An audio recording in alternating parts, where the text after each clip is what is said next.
or in Canada, for example, or in the EU. So you can't force a company to sell a product in a market that they're not prepared to go into. You get a bad reputation if you go around trying to force a situation that isn't going to work. Also, if you don't keep up on the latest financial transactions, whether a transaction is done by CIF or MT100 or MT799, you need to know whether these transaction methods are still in existence, whether they're realistic, whether they're even being used or not. So many things can go wrong in a trade deal.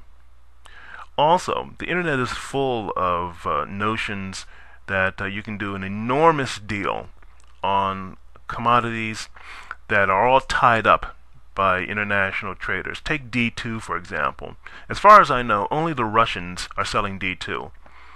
And let's just say that doing business in Russia, if you don't know what you're doing, can be, shall we say, difficult. The internet is full of scam artists. Many of them claiming to have all sorts of commodities. You name it.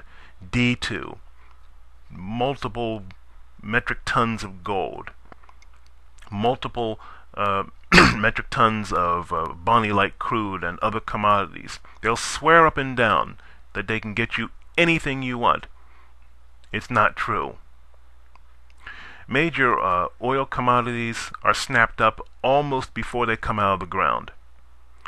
Anybody who has 10 or 15 or, God forbid, 5,000 metric tons of gold isn't going to be looking on the internet for some joker broker or some guy in his bedroom to do a deal.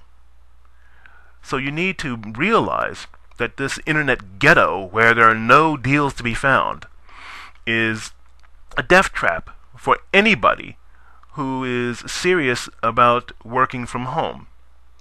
Stay away from the really big deals. Nobody on the internet is succeeding during doing a billion-dollar currency deal. No one on the internet is succeeding doing D2 deals. I get offers every day for D2, for gold, for Bonnie-like crude.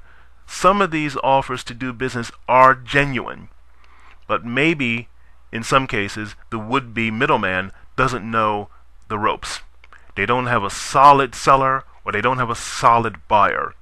And in either case, you have to have, if you're going to be on the buyer side, you have to have a solid buyer who knows what they're doing and is looking for an alternative source for a commodity they cannot get locally. It is possible to use the internet to find a would-be seller or a would-be buyer.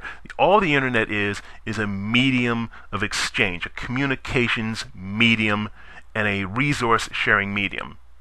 Most people think that it's some sort of magic hinterland where they can get anything they want. It's no different than opening a phone book and going through and looking for the thing or the person you want. You have to do your homework. You have to turn over every rock in order to make a deal. And in the case of something big like D2, for example, or M100, if there are legitimate providers of that doing transactions across the internet, you're going to have to get very comfortable, very cozy with them before you ever do a deal, because all deals function at a personal level.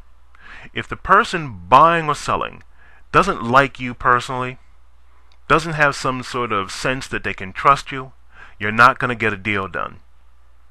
And in the case of China or some other part of the world where they think that Westerners are all rich and therefore it's okay to cheat them, if you don't know what you're doing, if you don't have tight control of the commodity or access to that commodity, when you send that soft contract, if it's not sanitized, most likely the would-be client is going to go around you.